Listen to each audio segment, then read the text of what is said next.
You know that feeling of opening a game after a major update and sitting at the loading screen thinking, did it actually improve or is it just my imagination? Well, when I installed Sealed Truth, which is patch 1.9 for Stalker 2, that doubt lasted literally less than 2 minutes. Right from the first screens, you notice something different. The loading screens have been completely revamped, replacing those images you probably already memorized with new art featuring a darker visual identity, more consistent with the tone of the zone. It is a small detail, but it sends a clear message that GSC is taking the quality of the experience seriously from start to finish. And when you finally enter the game, the general feeling is that the world is more balanced, more honest. One of the most annoying problems in long campaigns was coming out of an area and facing a disproportionate horde of heavy mutants, as if the zone had developed a grudge against you specifically. Sealed Truth corrected exactly that. The bug causing the overpopulation of strong mutants has been fixed, and now the distribution of threats throughout the zone feels more organic. Fair without being easy. You will still die, but at least you will die due to your own incompetence, not because of a bugged spawn. Regarding performance, the atmosphere of the zone benefits directly from these balance corrections. When the AI and NPCs are behaving correctly, without freezing or respawning out of nowhere, the immersion goes up several notches. The zone starts to feel like a truly living place, not a set with dysfunctional extras. Missions that previously could auto-cancel due to bugs, such as Dark as a Dungeon, now function as they should, contributing to a real state of flow within the game without the constant immersion-breaking issues that hindered previous versions. What surprised me most in this first impression, however, was the narrative layer that the update places right in front of you. A technician named Diod from Slagheap somehow gained access to the lower levels of Lab X18, and the rumor is already circulating throughout the entire zone. You feel it even before accepting the mission. There is a different energy, a curiosity that the game plants in you right away. X18 has always carried atmospheric weight since the original games.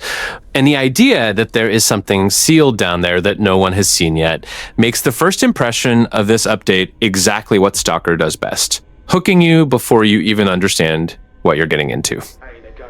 If you abandoned Stalker 2 because of stutters, micro stutters, and that feeling that the game was always on the verge of letting you down, this paragraph is for you to pay attention to.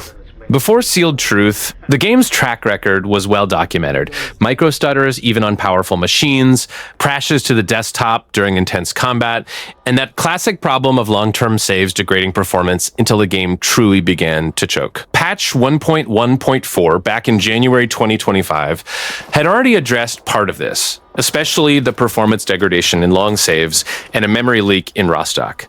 But the general perception was still one of instability. With patch 1.9, the situation has improved perceptibly for most players, but it is important to be honest.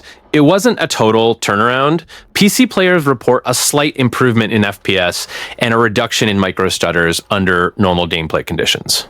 On console, especially on Xbox Series X, the difference is more consistent, less camera input lag, smoother movement, and better general stability. In other versions, some players notice something more subtle, almost as if the game breathed a little better without those sudden drops that broke the rhythm of exploration. But beware, the CPU bottleneck in heavy areas, like Rostock, still exists, and dense areas can still turn the experience into a slideshow depending on your configuration. What the update effectively resolved in technical terms is more in the realm of stability than raw performance. Bugs that caused missions to auto-cancel were fixed, the mutant spawn system became less chaotic, and lighting and shadow issues that appeared immediately after the patch, such as unstable shadows and tree popping, are being addressed by GSC with quick hotfixes. The impression is that the team is more responsive than at launch, which in itself changes your relationship with the game. It's less scary to play knowing that problems are being treated rather than ignored. The point the community is discussing now is that the actual performance revolution is being reserved for patch 2.0, which will bring an engine update to Unreal Engine 5.5.4. So, Sealed Truth is not the technical miracle that those who abandoned the game might have expected, but it is a real step in the right direction. and it might be enough for you to come back and at least finish the campaign without wanting to throw the controller out the window. If you had a PC in the minimum or intermediate range before and the game was unbearable, I still recommend waiting for 2.0. But if you had a reasonable experience and left out of accumulated frustration, now is a good time to give it a second chance. Let's talk about the elephant in the room, because everyone who played Stalker 2 at launch knows what I'm talking about.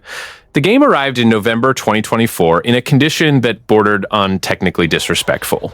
NPCs went into A poses after dying, others simply floated through the environment, enemies spawned literally behind your back while you were exploring, and the A-Life 2.0 system, which was supposed to be the crown jewel of the game, was practically turned off. Not to mention the crashes with errors that ripped you out of the game without warning, and the crashes in the final mission when you tried to cross the portal with Strillock that stalled the progress of countless players. It was hard to defend the game with all that happening, and I perfectly understand those who walked away. GSC has been patching this piece by piece since then. Patch 1.0.2, right in the launch month, fixed 6 critical campaign blockers, such as Richter appearing dead for no reason in the mission A Minor Incident, and Scar disappearing during Visions of Truth. Patch 1.1 in December 2024 was even more aggressive, with over 1,800 fixes, including the NPC spawn appearing behind the player, more diverse faction groups in the zone, and NPCs who simply refused to start mission dialogues or got stuck in aiming animations. It was months of accumulated work, even before Sealed Truth arrived. With Sealed Truth specifically, the update addressed issues that still bothered players in advanced campaigns. The bug causing the overpopulation of heavy mutants in long saves, that feeling that the zone was literally hunting you with elite creatures all the time, was finally fixed. The mission Dark as a Dungeon, which auto-canceled when the player had already passed the point of no return, was also resolved, which will make a difference for those who were in the middle of the campaign and got stuck. These are specific fixes, but represent exactly the type of problem that makes a player throw the controller on the sofa in anger and close the game for weeks. To be as honest as possible, Sealed Truth did not wipe the slate completely clean. Objects still clip through walls. Some community reports point to NPCs behaving strangely after save reloads, and the update itself arrived with new minor lighting and shadow issues that required quick hotfixes shortly after. The current state of the game is infinitely better than at launch. That is a fact, but it is still a work in progress. The good news is that GSC clearly hasn't abandoned the game, and the community sees that. After everything fixed over these months, returning now is a very different experience from that chaotic launch in November 2024. This is the most candid point I have to make in this video, because Stalker's AI has always been the heart of the experience, and also the source of major frustration since launch.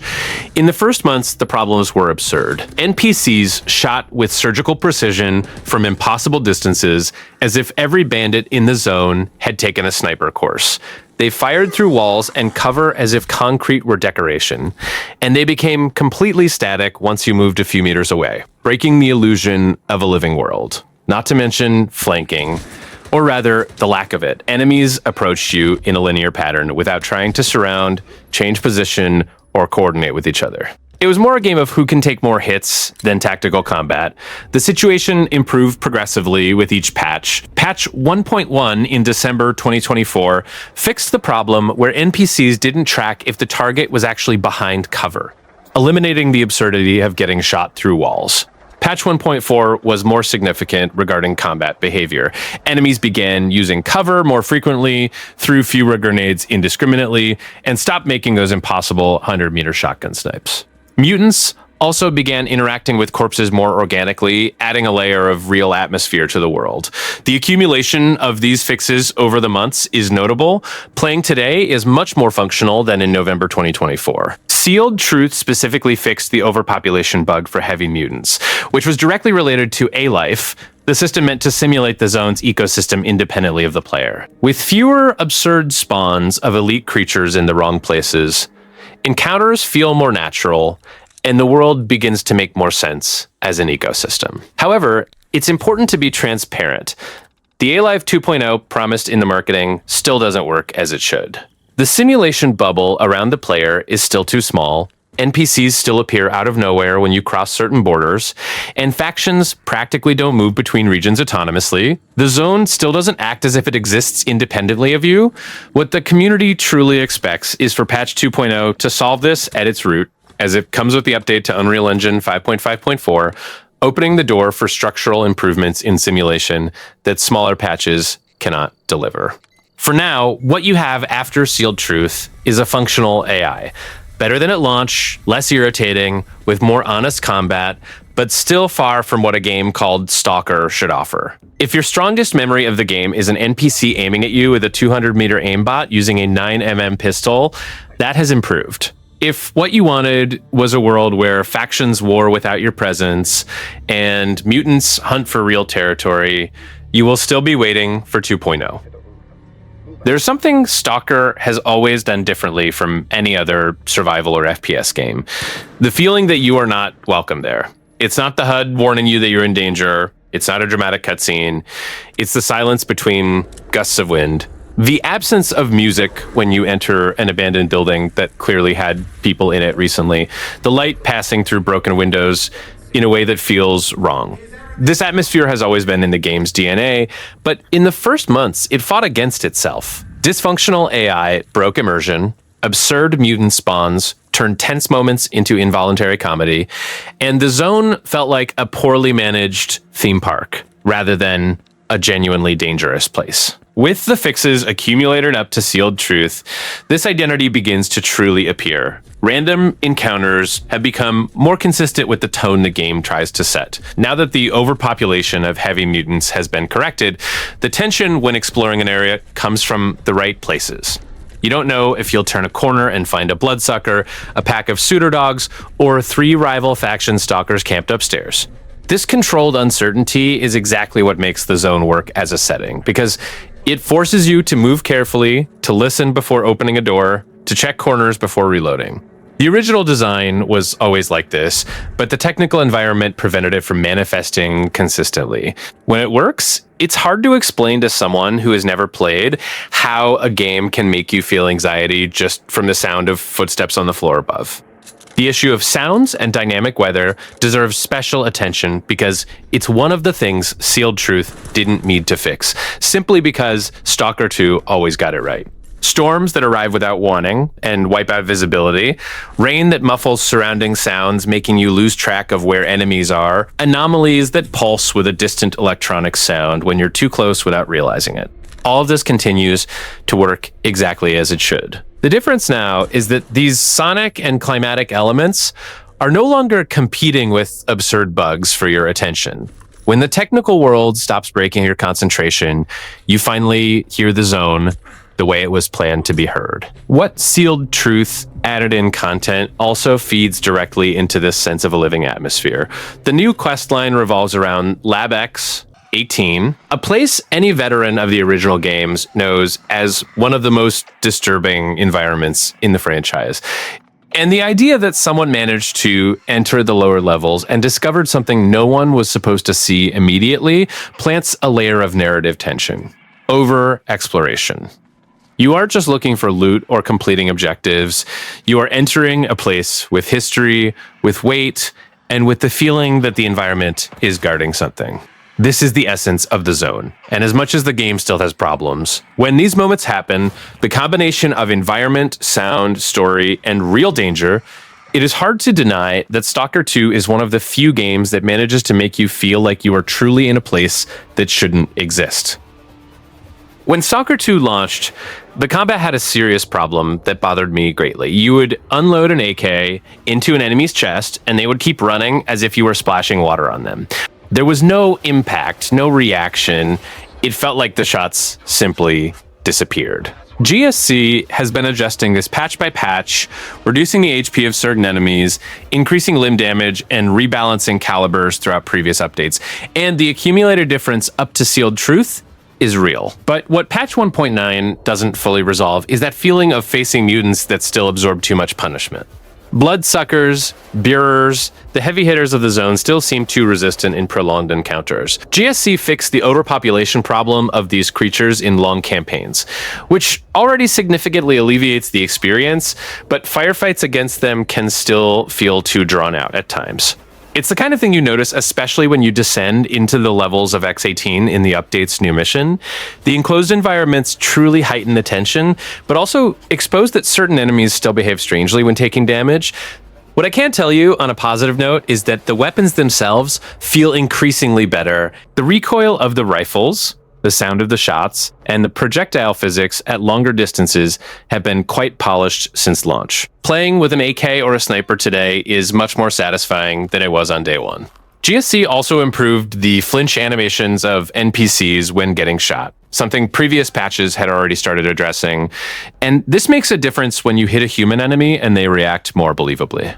What is clear is that combat is on the right path, but it hasn't reached where it should be yet. Encounters with human stalkers today are genuinely tense, unpredictable, and force you to use cover for real. However, the general balancing still feels like a work in progress, and the community itself indicates that the big turning point should come with Update 2.0 and the migration to Unreal Engine 5.5.4, which promises deeper changes to the combat system and AI. For now, if you like firefights that require patience and positioning, the zone is more playable than ever, but far from perfect. Before Sealed Truth, I already enjoyed scouring the zone, but there were moments when walking across the map felt like just an excuse to get into trouble without much return. The update changed that in a specific and very clever way.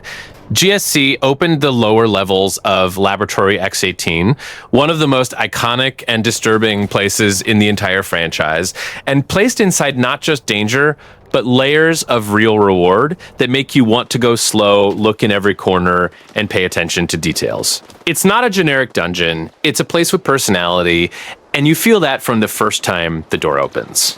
What really impressed me was how the rewards were structured in this new questline. The mission Unfinished Business, which you unlock by talking to Diode in Slag Heap, doesn't hand you everything on a silver platter. There are stashes hidden behind coded doors, PDAs from dead stalkers that you need to find to piece together the combination, and stashes in blocked areas that require you to actually explore the place instead of just running to the objective. If you rush, you'll leave with the basics. If you go deep, the zone rewards that with valuable equipment, lore knowledge, and even extra coupons that make a difference when negotiating with traders.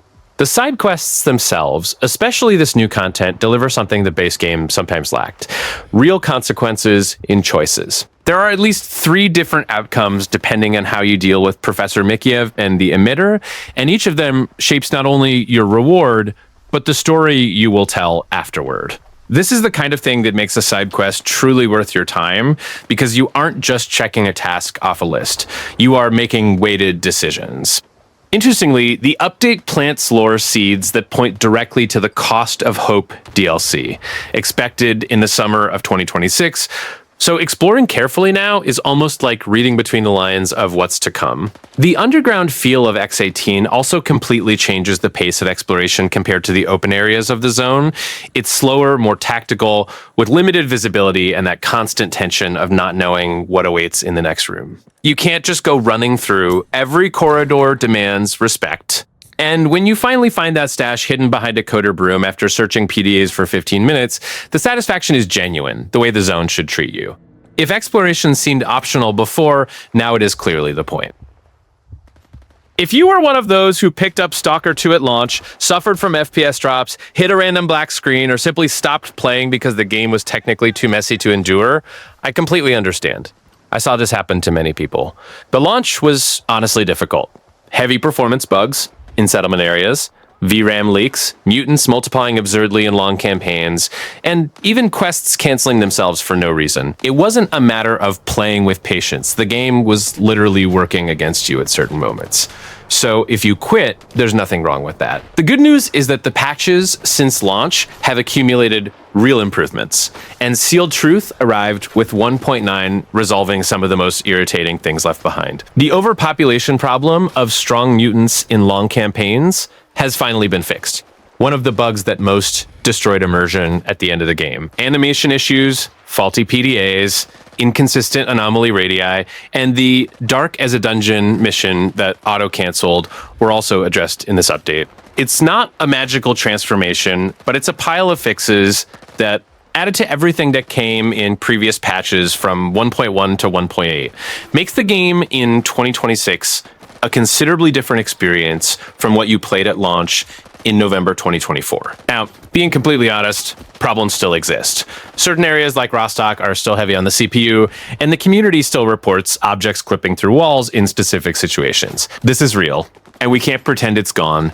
But the difference is that now these are isolated issues in a game that works, not an endless list of obstacles that prevent you from simply enjoying the zone. And with the Cost of Hope DLC arriving in the summer of 2026, it makes total sense to jump in now while the game is in good shape, instead of trying to rush once the new content arrives. Sealed Truth specifically was built as a narrative bridge to this DLC. So those returning now won't just find a more stable game. They will enter a perfect timing window. You will explore new content, solve the X18 questline, absorb lore hints about what lies ahead, and arrive at Cost of Hope prepared, not out of the blue. If in 2024 the zone pushed you out, in 2026 it is finally ready to welcome you back the way it should have been from the start. Sealed Truth is a welcome addition, but it hasn't erased all the problems Stalker 2 has carried since launch. Bugs still appear in the game in very inconvenient ways. NPCs get stuck, textures flicker, and the A-Life 2.0 AI, which was one of the game's biggest promises, still exhibits erratic behavior. I've seen enemies appear out of nowhere right in front of me without any spawn logic, which completely breaks any atmosphere of tension the game tries to build. Performance is also still a real point of concern. Even on high-end PCs, the game can show frame rate drops and memory leaks that have persisted for a long time. And look, this isn't just about weak PCs, it's something the community consistently reports. If you're on Xbox, controller drift issues and Windows version references appearing on screen add an extra layer of sloppiness that is annoying. The Sealed Truth mission itself shows that some problems are more about design than bugs. It starts with an incredible horror atmosphere in X18, but in 30 minutes it's over and quickly turns into a generic firefight against hordes of mutants and zombies. The narrative lacks real emotional impact, and the ending feels empty. For a free update, it has its value, but it makes clear that GSC still needs to work on the consistency of side missions. Lastly, and this is something that bothers me personally, the game's economy still feels unbalanced. The cost of repairing equipment remains excessively high, and the progression system still doesn't flow naturally for those who aren't franchise veterans. GSC is clearly working hard on each update, but Stalker 2 is still a game that asks for the player's patience. It's not a defect, it's part of the raw identity of this series, but it's important you know this before entering the zone. The Stalker 2 that arrived back in November 2024 and the Stalker 2 you will play today are two different games, not in mechanics, not in structure, but in feel. The game has gone through heavy patches that fixed broken quests, critical bugs, and a good portion of performance issues. A-Life, that living AI system that makes the zone feel like a real ecosystem, still isn't quite where franchise veterans expected, but it's at a point where you can feel the intention behind it. That in itself is a huge victory. Sealed Truth specifically brought the Lab X18 mission, which is one of those experiences that remind you why you entered the zone. You go with Skeeve to help a technician named Diad, who somehow gained access to the lower floors of Lab X18, those sealed places full of failed experiments that should have stayed buried forever. And before you think, oh, just another cave mission, it isn't. It's tense, it's heavy, with atmosphere, and the rewards justify the risk you'll take. The mission also serves as a warm-up for the Cost of Hope DLC, scheduled for the summer of 2026, so the timing to jump in now is very good. That said, Sealed Truth itself is not a revolution. Those expecting patch 1.9 to be the major turning point will leave a bit frustrated. They are specific fixes, a new quest, new loading screens, and some spawning adjustments. Deeper issues, like more predictable combat AI and enemy spawns too close to the player, still exist. The true technical leap the community expects is Update 2.0 with the engine update, which is still to come. So if you're the type who needs everything perfect before giving it a chance, maybe it's worth waiting a bit longer. But if you're a fan of survival FPS with a heavy atmosphere, of games that put you in a world that seems to have a life of its own, even with imperfections, my sincere opinion is it is worth playing now. Stalker 2 has become a recommendable game. It isn't perfect, but no game in the franchise ever was, and yet they are loved. The Zone has its flaws, but it has always been that way. The difference is that now the bugs won't ruin your journey, and the main story is still one of the best constructed in the genre. Enter the Zone, you won't regret it.